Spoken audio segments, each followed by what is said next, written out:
Hello and welcome back to Bournemouth RC. Now you're not going to see any of me tonight really apart from my hands because I want to get in nice and close to these the differential. So as you've seen in my previous video, I have taken a couple of teeth off my crown wheel, ground them down. I call it a crown wheel. It's called a main gear if you look it up for an Arrma part, but the parts link will be in the description. So as part of that, I've had a very small amount of wear to that pinion. Now I will keep that as a spare actually, to be fair. I do have a new pinion, I do have a new crown wheel. That is worn a little bit, it's got a bit of sharp edges on it, but good enough to keep as a spare. So I've got a new pinion and I'll be fitting that in my next video where I will actually be shimming the diff into the housing. And that's the reason why this went, is because there wasn't enough shim there to keep those two pushed together. So first of all though, as you saw in my last video, stripped it all down. I have cleaned it all and got rid of all the old grease. And now I want to show you how to replace the crown wheel, fit everything back into the diff. But as you can see here, I've actually got new bearings. I've got a complete sealed bearing kit for the car. A link to that will be in the description as well. As well as the 4 shims there that came out, I've got 4 new shims there. Now, some people suggest putting one extra one in. Now, it all depends on your diff. All the diffs are made with very slight different intolerances. Mine is quite loose. My front one was quite loose, so I'm putting 4 extra shims in there. My centre one wasn't as loose, so I've only put 2 extra shims in there. One on each of the cross pins. So you put the 2 normal ones on and then put 1 on extra on one side. And that was enough to tighten that one up. My front's all done. And I put 60,000 weight oil in that one. Again, the link will be in the description. My rear is done. Now, this is a lot tighter because I've actually put 500,000 weight in that one. Now, the weights all depend on how you like to drive the car. I don't know exactly what weight I want in there. I've gone with 500,000 first because that's what most people sort of recommend for the type of driving I do. 500,000 for the centre, 60,000 for the front, and 30,000 for the rear. That's what I've just sort of been looking up and how people like driving them, similar to me. So that's what I've gone for. However, if I don't like it, I will change it. So, first of all then, let's change this crown wheel. Now, once you've got it down to the strip to this point, nice small little screwdriver in behind the gear there, and slowly work that gear up, and then it'll pop off. Now, this small pin through here that holds it all on, pop that out of the way. Okay, now this is important. On the V4s, they have this small shim here and enough one behind, which I'll show you in a second. On the V1, 2 and 3s, they didn't have that small shim. Arrma listened to what people were saying, that it needed a shim there, and on the V4 they put a shim there. Now, if you don't have a V4, you will need to get some of these shims and put them there. So I've got the V4, so they're there. Push that through, and it will come out. It is a bit tight, but it does come out. Now, you also have, on the V4s, enough of shim at the back there. So, the V4s have these 2 shims, the V3, 2s and 1s don't have the shims. So, if you don't have them, you need to put some in. Now, that's the bearing come off, just pulls off nice and easily. Now, I'm actually going to be replacing that bearing with one of the new ones. And on the other side here, very gently, you have your O-ring to stop the oil coming out. So, that's the old broken crown wheel. So that one's ready for the bin now. Here's the nice new crown wheel. So, put that back together. New bearing onto there. You have your cup. Just clean that off. 1 shim on the cup. Through the bearing. Clicks in. On the other side, your O-ring. Now this can be a bit fiddly to get in. So what I've done is I've got a socket that fits over it and just pushes that nicely into there. Now your next O-ring, Now, it's not so important for that socket on this one. It's actually when you get to the one in there that you can't even get your fingers down into there that it's important. You pin back through.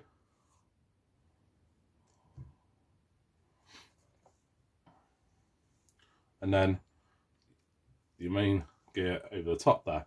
So that's now built up with the new crown wheel or main gear. So that's ready to go. Move that to one side.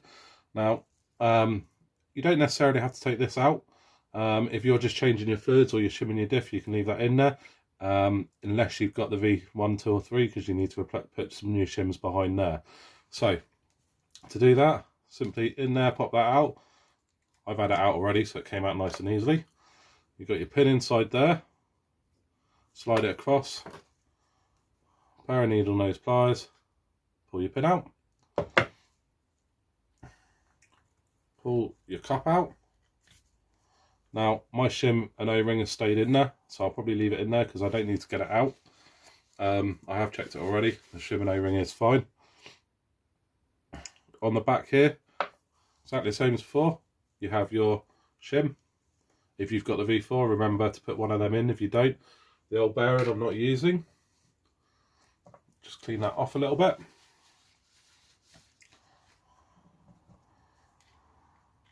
Slide that on. Your cup, remember to put your shim back on. And then, oh, my bearing's come off. Slide that back on. Now, as you slide that on, that could well easily move your O-ring and your shim, which it's done to mine. So these are a little bit fiddlier to get back in. O-ring on. Push it down a little bit. Shim on. Oh, didn't go.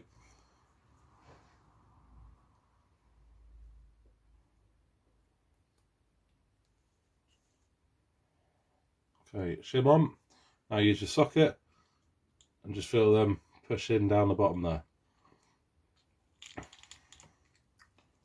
Okay.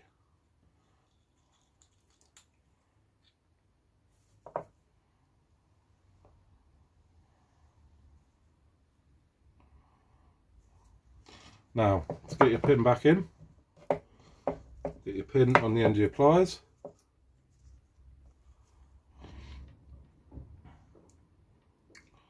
Find the hole in there.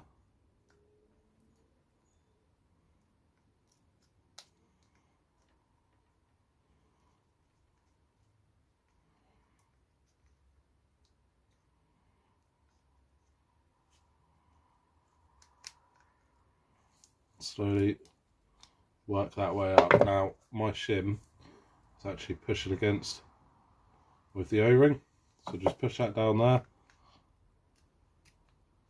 which helps you slide that up through there. Okay, so O-ring, shim, and then your pin, and then your gear can pop back over the top.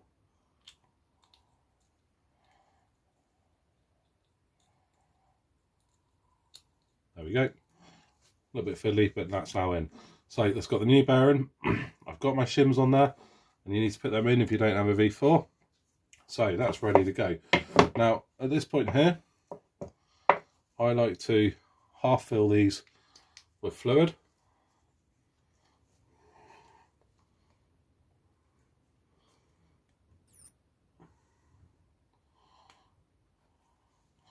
So just a nice squeeze of the fluid down the bottom there. And it just saves waiting for it, especially if you're using a 500,000 weight, it saves waiting for it to drop past all the gears. So, onto the shaft for your first set. Now, I've got a little bit of diff oil over here, just on a rag, just because as you then slide these on, it's going to kind of grip them and stop them sliding off. And also, when it does come to your shims, get a little bit on your finger, and you want to make sure as you put them on, there is a little bit of grease just in between those shims. So that's the original.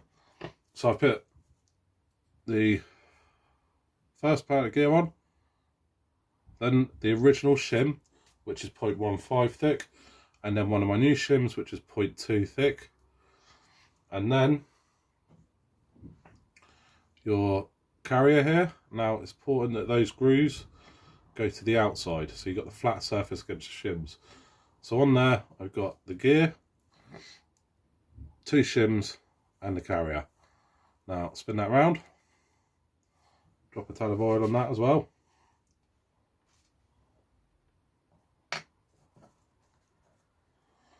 So gear,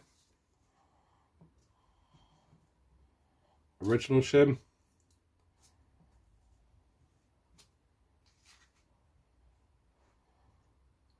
new shim, and the carrier.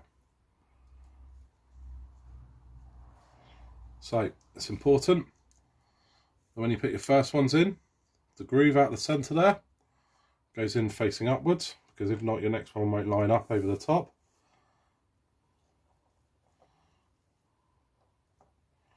Drop them in, push them down. So that's that one ready.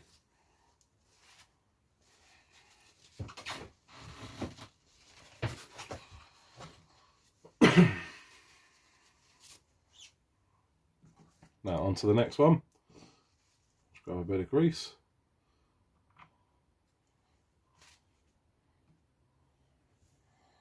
Original shim.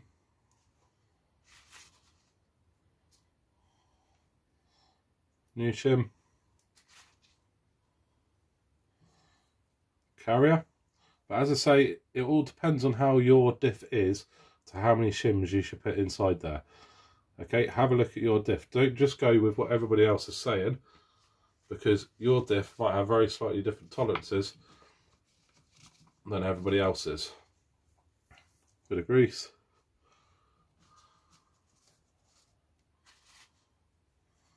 Original shim. And if your diff is tighter than mine, then just put one of these extra shims on one side of this bar. Doesn't matter which side, just on one side, and it'll take up a little bit of play.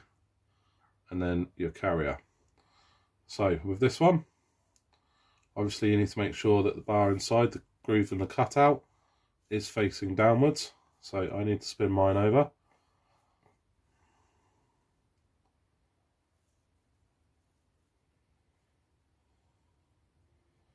So that now is facing downwards, and then slide that into its grooves on there.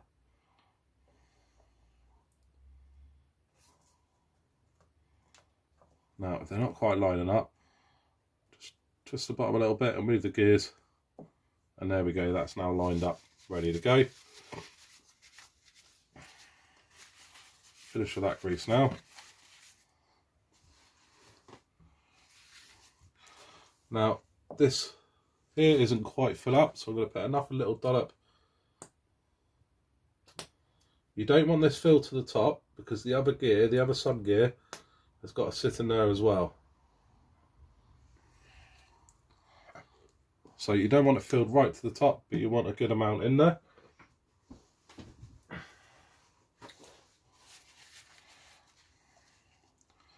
And then make sure that all the top surface there is cleaned completely off, because that is what is going to be going against your gasket. So that's ready now. This side's ready. Got the gasket, which I cleaned off. Mine's actually not in a bad state, it's not very old. So push your gasket in. Now if the holes aren't quite lined up, stick that through and just use a little screwdriver to line those holes up and make sure it's pushed down flat against it. Line up your holes.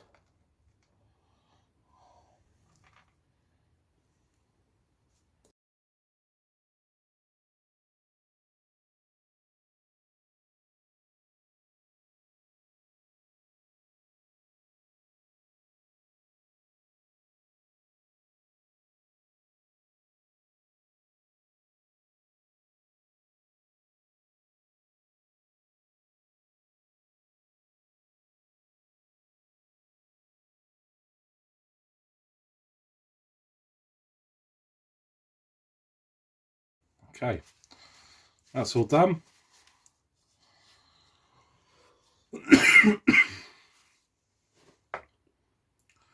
Okay, now that's all done. That feels a hell of a lot better inside there. Does feel stiffer, there's just a lot less play. So as I said, I needed 4 shims in my front and rears. So that's front and rear.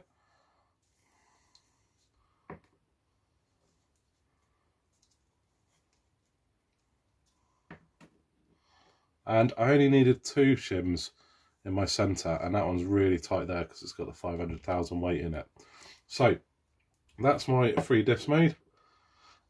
Next video we'll be putting in the pinion and installing the diff, as well as the extra shims which I've got here, which will be in the link for the next video. And all these shims that I've got here are UK stock. It took me quite a while to find somewhere that had stock of these shims in the UK. I got loads of suggestions for shims online, and I looked up probably 20 different sets of shims before I found one that was in stock in the UK, so I can get it in the next day or two. So I will put the link to the shims I've used in this video, and the shims I've used in the next video will be in that one as well. So if you want to see that video where you can get these shims, subscribe to that video, subscribe to the channel, and you'll see that video coming up. That's it from Bournemouth RC tonight. Thank you very much.